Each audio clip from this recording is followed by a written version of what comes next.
Once upon a midnight dreary, while I pondered, weak and weary, over many a quaint and curious volume of forgotten lore,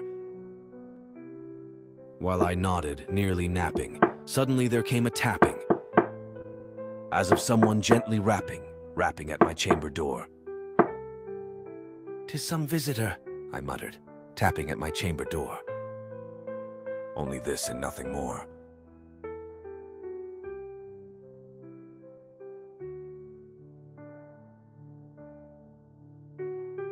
Distinctly I remember it was in December, and each separate dying ember wrought its ghost upon the floor. Eagerly I wished the morrow, vainly I had sought to borrow from my books surcease of sorrow, sorrow for the lost Lenore, for the rare and radiant maiden whom the angels name Lenore, nameless here forevermore.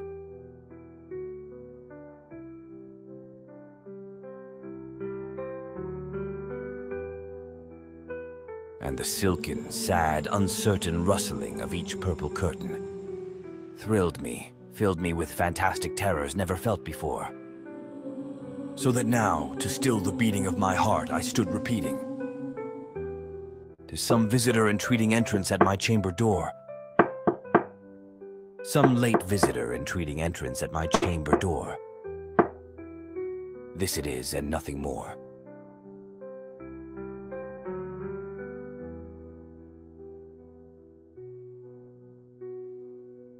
Presently my soul grew stronger, hesitating then no longer. "Sir," said I, "or madam, truly your forgiveness I implore. But the fact is I was napping, and so gently you came rapping. And so faintly you came tapping at my chamber door, that I scarce was sure I heard you." Here I opened wide the door.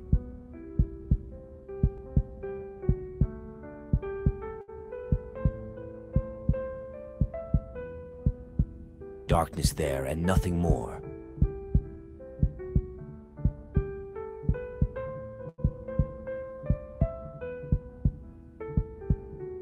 Deep into that darkness peering, long I stood there wondering, doubting, dreaming dreams no mortal ever dared to dream before.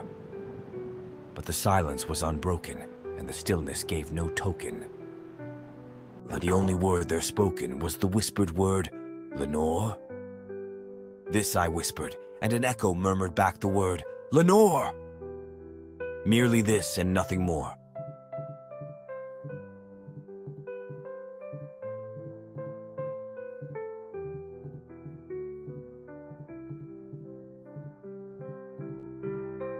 Back into the chamber turning, all my soul within me burning. Soon again I heard a tapping somewhat louder than before. "Surely," said I, "surely that is something at my window lattice. Let me see then what thereat is, and this mystery explore. Let my heart be still a moment, and this mystery explore. 'Tis the wind and nothing more."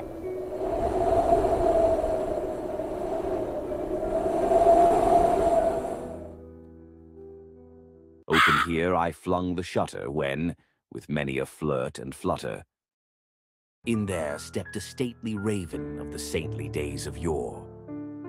Not the least obeisance made he, not a minute stopped or stayed he, but with mien of lord or lady perched above my chamber door, perched upon a bust of Pallas just above my chamber door.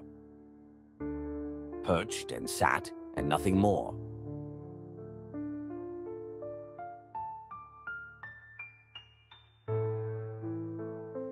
Then this ebony bird beguiling my sad fancy into smiling, by the grave and stern decorum of the countenance it wore. "Though thy crest be shorn and shaven, thou," I said, "art sure no ghastly grim and ancient raven wandering from the nightly shore. Tell me what thy lordly name is on the night's Plutonian shore." Quoth the raven, "Nevermore."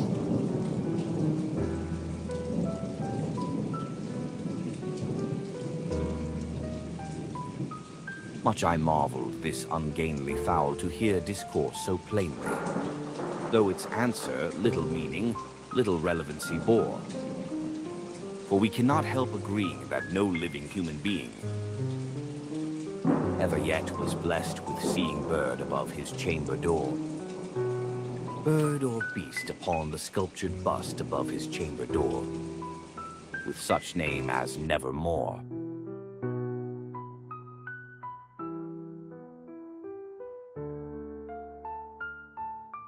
But the raven, sitting lonely on the placid bust, spoke only that one word, as if his soul in that one word he did outpour.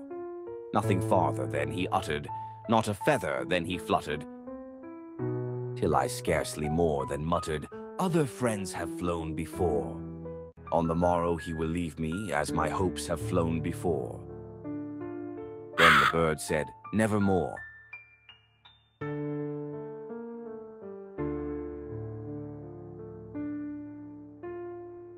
Startled at the stillness broken by reply so aptly spoken. Doubtless, said I, what it utters is its only stock and store, caught from some unhappy master whom unmerciful disaster followed fast and followed faster till his songs one burden bore, till the dirges of his hope that melancholy burden bore, of never, nevermore.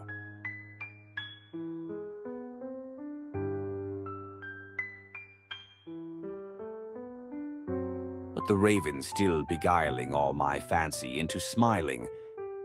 Straight, I wheeled a cushioned seat in front of bird and bust and door. Then, upon the velvet sinking, I betook myself to linking.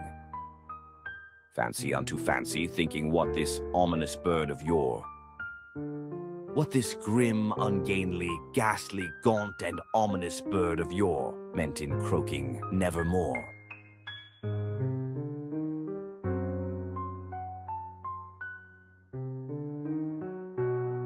This I sat engaged in guessing, but no syllable expressing, to the fowl whose fiery eyes now burned into my bosom's core.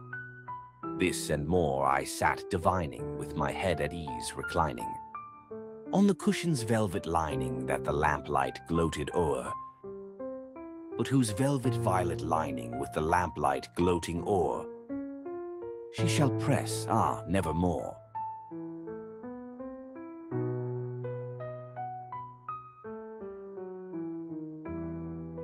Then, methought, the air grew denser, perfumed from an unseen scent, swung by seraphim whose footfalls tinkled on the tufted floor. Wretch, I cried, thy God hath lent thee, by these angels he respite, and nepenthe from thy memories of Lenore. Quaff, oh quaff this kind nepenthe, and forget this lost Lenore. Quoth the raven, nevermore.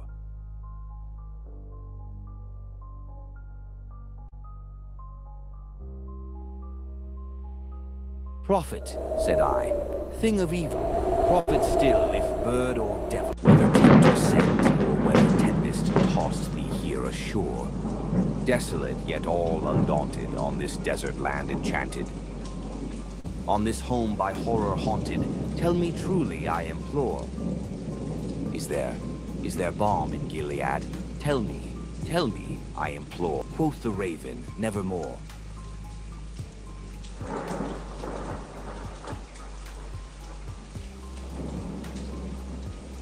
Prophet, said I, thing of evil, prophet still, if bird or devil, by that heaven that bends above us, by that God we both adore. Tell this soul with sorrow laden if, within the distant Aidenn, it shall clasp a sainted maiden whom the angels name Lenore. Clasp a rare and radiant maiden whom the angels name Lenore. Quoth the raven, nevermore.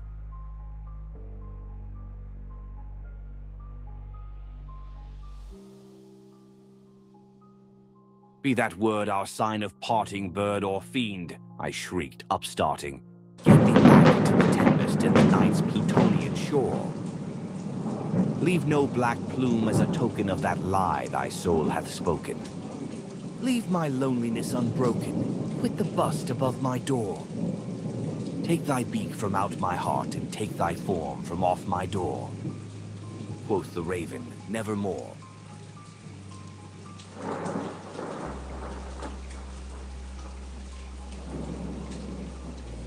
And the raven, never flitting, still is sitting, on the pallid bust of Pallas just above my chamber door. And his eyes have all the seeming of a demon's that is dreaming. And the lamplight o'er him streaming throws his shadow on the floor. And my soul from out that shadow that lies floating on the floor shall be lifted nevermore.